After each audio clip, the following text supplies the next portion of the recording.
Assalamualaikum warahmatullahi wabarakatuh. Perkenalkan, nama saya Nailatul Askia, nomor induk mahasiswa 1519028 dari kelas Hukum Tata Negara kelas A semester 4. Di sini saya akan menjelaskan materi mata kuliah Tarikh Tasyrik dengan materi legislasi lembaga pemerintah dalam hukum Islam di Indonesia. Dosen pengampu Bapak Hafidz Abadi, MHI.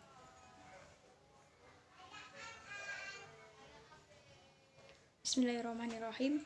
Yang pertama ialah sejarah MUI. Dalam kegiatan kenegaraan, khususnya sesudah kemerdekaan, pemerintah melihat bahwa umat Islam sebagai kelompok mayoritas di negara ini memiliki potensi yang tidak bisa diabaikan. Pemerintah menilai bahwa suatu program apabila yang berkaitan dengan agama hanya bisa sukses disokong oleh agama atau sekurang-kurang ulama tidak menghalanginya. Ini berarti bahwa kerjasama dengan ulama sangat perlu dijalin oleh pemerintah.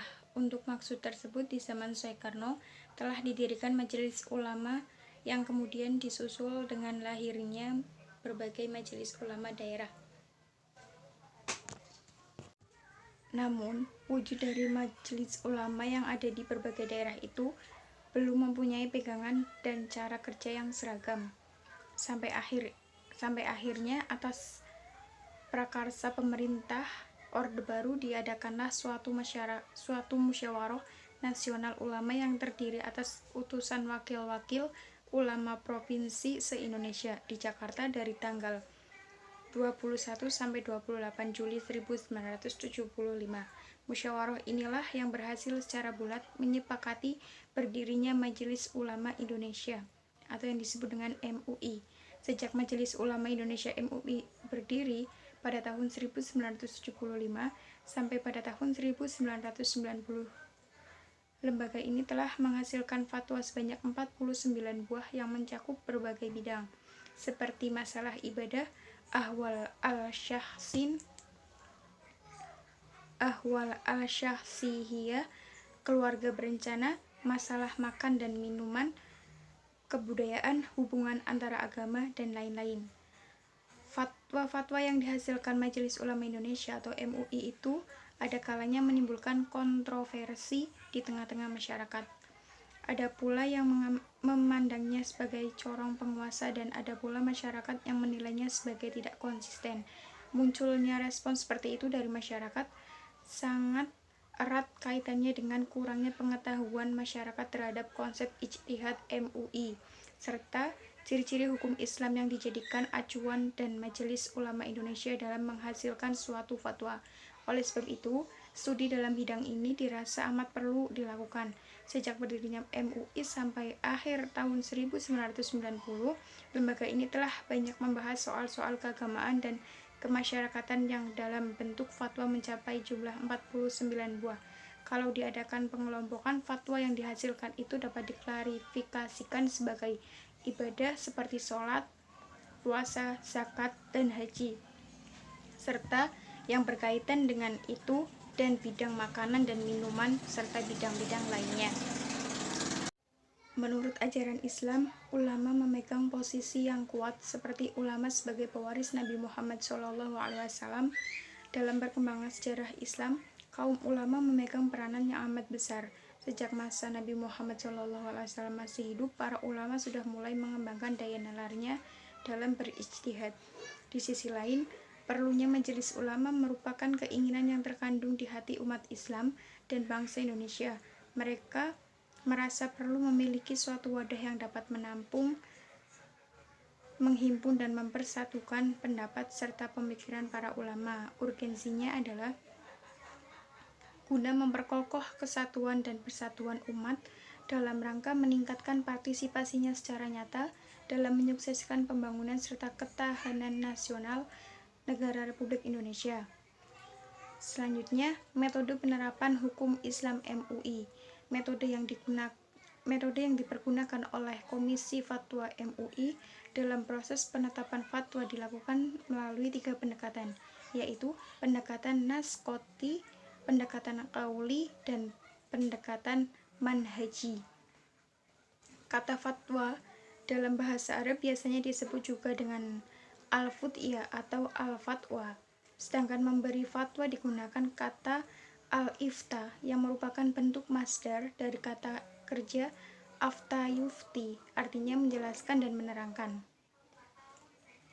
Definisi fatwa menurut para pakar usul fikih tidak jauh berbeda dengan pengertian fatwa menurut ahli bahasa. Al-Qarafi mendefinisikan fatwa dengan memberi keterangan tentang hukum Allah Subhanahu wa taala, baik yang bersifat mulzim atau wajib diikuti atau tidak. Sedangkan Ibnu Hamdan menyebutkan bahwa fatwa adalah menyampaikan penjelasan tentang hukum syara Islam berdasarkan dalil syara. Memperjelas definisi fatwa dengan menambah unsur mustafti atau peminta fatwa. Fatwa adalah memberi penjelasan tentang hukum syara atau Islam pada suatu persoalan sebagai bentuk jawaban bagi peminta fatwa, baik itu peminta fatwa teridentifikasi atau tidak, baik itu individu atau kelompok. Al-Qaradawi 1988-11.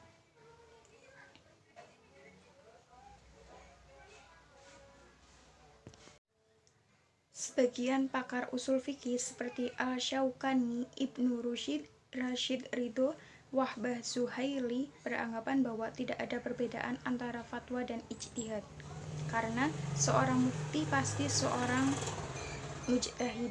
Namun jika dilihat lebih jauh, fatwa dan ijtihad berbeda. Fatwa lebih khusus dari ijtihad. Berikut perbedaan fatwa dan ijtihad. Pertama, objek ijtihad adalah hukum Islam atau hukum syara yang bersifat zanni atau tidak pasti, sedangkan fatwa objeknya lebih umum sesuai dengan kebutuhan mustafti peminta fatwa. Kedua, seorang mujtahid ketika melakukan istinbat, mencari sebuah hukum, tidak memperhatikan kondisi individu per individu, hanya fokus pada masalah. Sedangkan seorang mufti ketika mengeluarkan fatwa mesti memperhatikan hal-hal yang meliputi masalah dan kondisi mustafti atau peminta fatwa. Yang ketiga, fatwa biasanya berawal dari pertanyaan masalah yang dialami oleh mustafti, sedangkan ijtihad bersifat lebih umum, baik masalah yang telah terjadi ataupun belum.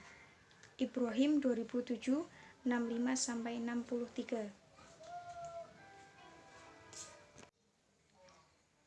Penjelasan selanjutnya yaitu legislasi hukum Islam yang ada di Indonesia. Legislasi adalah produk hukum dan politik, sehingga kita membahas legislasi hukum cenderung mendeskripsikan pengaruh politik yang berkembang atau pengaruh politik terhadap sistem pembangunan hukum di suatu negara. Berlakunya hukum Islam di Indonesia dengan berbagai bentuk transformasi telah mengalami pasang surut seiring dengan perkembangan politik dan hukum yang diterapkan dalam periodisasi kekuasaan negara, sehingga untuk mengembangkan proses legislasi dan transformasi hukum Islam ke dalam sistem hukum nasional diperlukan usaha yang serius melalui partisipasi semua pihak dan lembaga-lembaga yang terkait. Apabila dilihat secara sepintas, legislasi hukum Islam atau formulasi hukum Islam mempunyai dampak positif, terutama bagi praktisi hukum. Praktisi hukum misalnya memudahkan mereka untuk merujuk hukum serta menciptakan unifikasi hukum bagi lembaga, lembaga peradilan. Akan tetapi di sisi lain, kendala yang lebih berorientasi pada sifat negatif adalah bahwa hukum Islam dengan keragamannya tidak bisa ditinggalkan untuk kemudian diformalisasikan dalam bentuk perundang-undangan. Jalan penunggalan dan formalisasi hukum Islam bukan hanya bertentangan dengan watak dasar hukum Islam yang kenyal dan relatif, melainkan juga membunuh kehadiran hukum-hukum Islam lain yang berbeda dengannya, yang akhirnya menimbulkan kekuatan hukum, berhentinya upaya ijtihad, serta munculnya persoalan taklid baru. Tarik ulur format pelaksanaan hukum Islam. Semua Islam sepakat bahwa Islam tidak hanya mengatur hubungan manusia dengan Tuhan, tetapi juga hubungan dengan masyarakat sekitarnya. Yang terjadi persoalan adalah bagaimana merumuskan posisi Muslim di tengah-tengah komunitas masyarakat, terutama pada realitas masyarakat plural. Kaum muslimin dalam hal ini, Muslim Indonesia tidak menemui kata sepakat dalam pelegislasian hukum Islam, sebagaimana ide tersebut pertama kali muncul dalam dunia Islam. Hanya saja faktor yang mendalangi munculnya legislasi hukum Islam, khususnya di kursus penerapan syariah Islam di Indonesia, adalah terjadinya kekecewaan dan erosi kepercayaan masyarakat terhadap sistem hukum yang ada, disfungsi negara dan memperdayakan ekonomi rakyatnya, dan sebagainya. Hal ini berbeda dengan alasan-alasan yang dikemukakan penganjur legislasi hukum Islam awal kalinya, yang lebih pada alasan praktis hukum itu sendiri. Secara sederhana, terdapat dua kelompok yang pro kontra dalam legislasi hukum Islam. Yang pertama, formalistik atau normativistik. Menurut kelompok ini, hukum Islam harus diterapkan pada mereka yang sudah mengucapkan dua kalimat syahadah. Yang kedua, substantivistik atau kultural. Kelompok ini cenderung memilih pemaknaan hukum Islam secara substantif, sehingga format penerapan yang diupayakan adalah menerapkan substantif hukum Islam tanpa harus ada legislasi secara formalitas. Bahkan sebagian yang lain lebih memilih sekularilisasi negara dari negara dengan alasan bahwa syariah itu sendiri pada dasarnya sudah dilaksanakan oleh individu Muslim, dan intervensi negara atas syariah hanya akan memperkuat hegemomi negara dengan menggunakan kekuasaan agama. Kelompok ini mempunyai pandangan bahwa yang terpenting dalam sebuah negara bukanlah formalisme penerapan hukum Islam atau yang lainnya yang mempunyai orientasi pada normativisme ideologis, akan tetapi substantif yang terpenting adalah sebuah penyerapan nilai-nilai ke dalam sebuah realitas masyarakat. Legislasi hukum Islam selalu menuai perdebatan menarik dalam konteks Indonesia. Perdebatan di seputar isu syariah Islam bisa dikatakan setua umur Republik ini.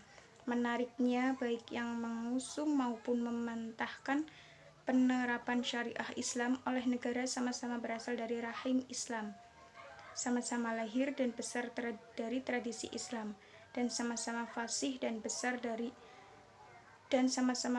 memakai justifikasi teologis dari kekayaan hasanah klasik Islam untuk membenarkan argumennya. Dengan demikian, persepsi dan pandangan umat terhadap konsep syariah Islam tidaklah monolitik. Apabila jika syariah Islam dikaitkan dengan konsep politik, demokrasi, dan pemerintahan, persepsi terhadap syariah Islam tergantung pada ruang dan waktu di mana faktor politis, sosiologis, ekonomis, dan antropologis berperan membentuk apresiasi dan persepsi yang beragam. Last but not least, diskusi publik soal syariah Islam di Indonesia yang melibatkan pertarungan antara anak-anak kandung Islam membuktikan kebenaran adagium Islam warna-warni. Syariah Islam menjadi korpus teks yang terbuka untuk ditafsirkan siapa saja. Tidak ada lagi pihak yang berani mengklaim paling punya otoritas menafsirkan Islam, karena tidak ada satupun orang di muka bumi ini yang berhak mengklaim bahwa dialah yang memiliki hak paten atas Islam.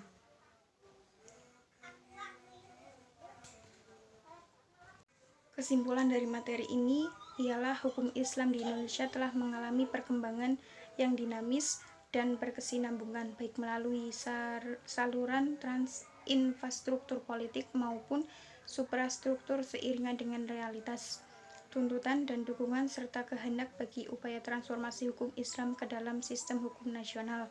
Bukti sejarah hingga masa kemerdekaan dan masa reformasi merupakan fakta yang tidak pernah digugat kebenarannya. Semoga hukum Islam tetap eksis beriringan dengan tegaknya Islam itu sendiri. Sekian penjelasan dari saya, kurang lebihnya mohon maaf. Wassalamualaikum warahmatullahi wabarakatuh.